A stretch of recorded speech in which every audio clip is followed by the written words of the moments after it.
Assalamualaikum warahmatullahi wabarakatuh. Salam jumpa dengan wong santun. Kali ini saya ingin membahas tentang hidup bertetangga.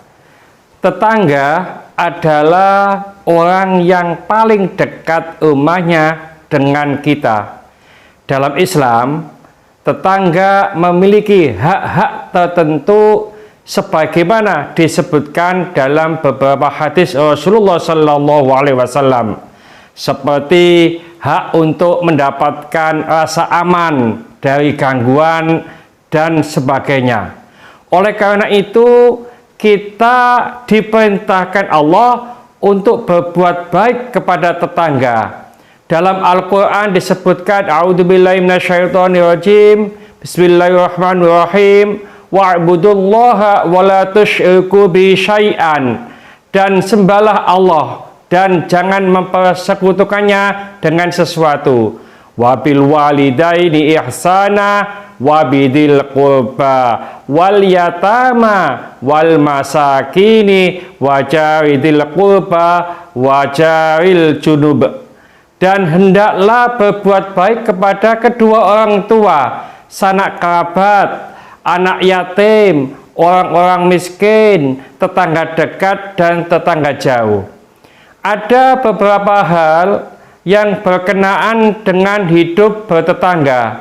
Satu, yaitu menghormati tetangga adalah bagian dari iman. Dalam hadis riwayat Bukhari dan Muslim, Rasulullah Shallallahu Alaihi Wasallam pernah bersabda, "Man kana yu'minu billahi wal yaumil akhir falyukrim jarahu." Barang siapa yang beriman kepada Allah dan hari akhir, hendaklah menghormati atau memuliakan tetangganya. Lalu yang kedua, tidak mengganggu tetangga adalah bagian dari iman. Rasulullah Shallallahu Alaihi Wasallam juga bersabda, riwayat Bukhari Muslim, "Man kana yu'minu billahi wal yaumil akhir fala yu'dhi jarahu."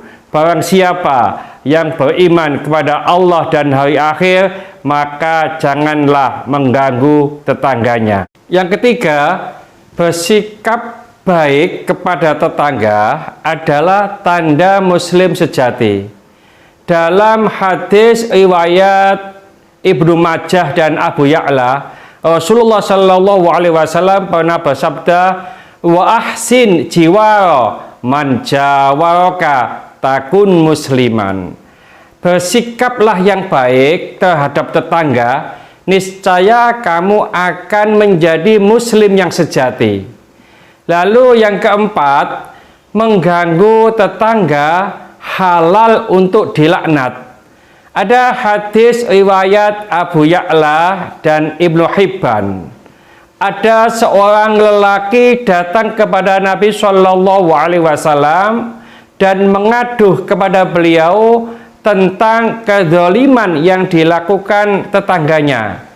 Lalu Nabi Shallallahu Alaihi Wasallam bersabda sampai 3 kali, "Bersabarlah." Kemudian beliau mengatakan kepadanya pada yang keempat atau yang ketiga, "Letakkan semua isi rumahmu di jalan." Ia berkata, setiap orang yang melewati orang ini, mereka bertanya, "Apa yang terjadi denganmu sampai kamu mengeluarkan isi rumahmu?" Lalu dia menjawab, "Tetanggaku menggangguku."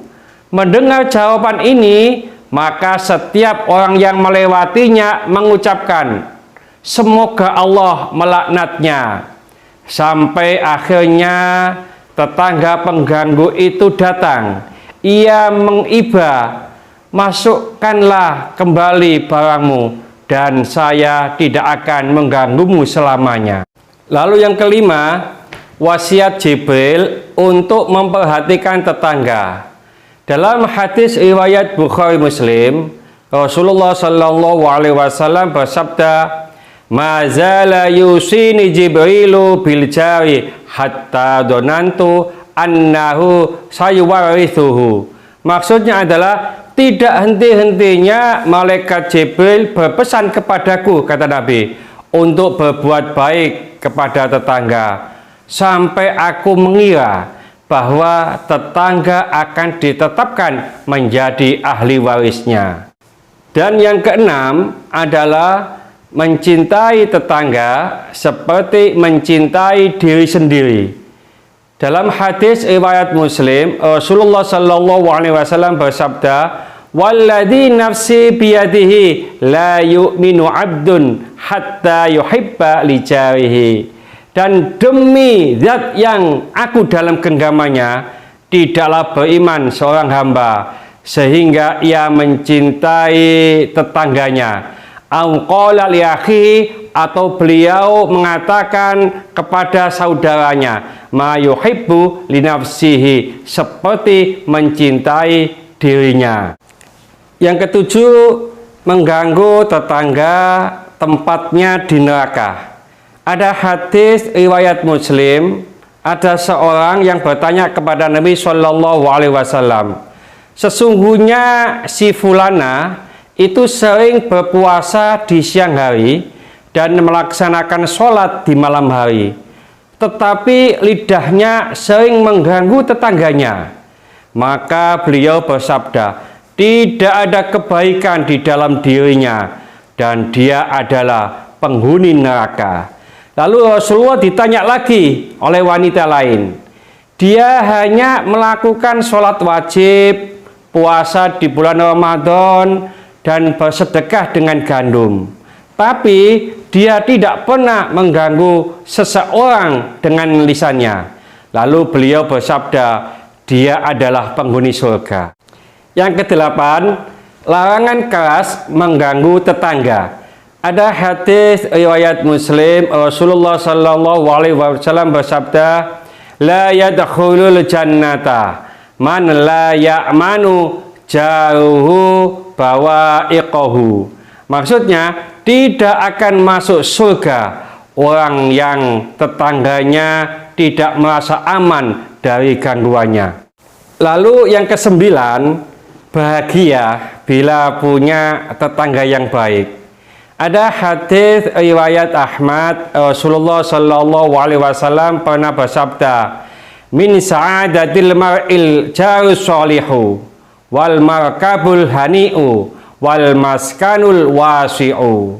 Di antara kebahagiaan seseorang adalah tetangga yang baik atau soleh, kendaraan yang nyaman, dan tempat tinggal yang luas. Lalu yang ke-10, berlindung kepada Allah dari tetangga yang jelek. Hadis riwayat Hakim dan Ibnu Hibban, annan nabiyya sallallahu alaihi wasallam kana yaqul, Allahumma inni a'udzubika min jari su'i fi daril maqamah fa inna jaral badi yatahawwalah. Bahwasanya Nabi Shallallahu Alaihi Wasallam bersabda atau berdoa, ya Allah, sesungguhnya aku berlindung kepadamu dari tetangga yang jelek di akhirat, karena sesungguhnya tetangga di dunia akan senantiasa berubah-ubah, maksudnya bisa pindah tempat.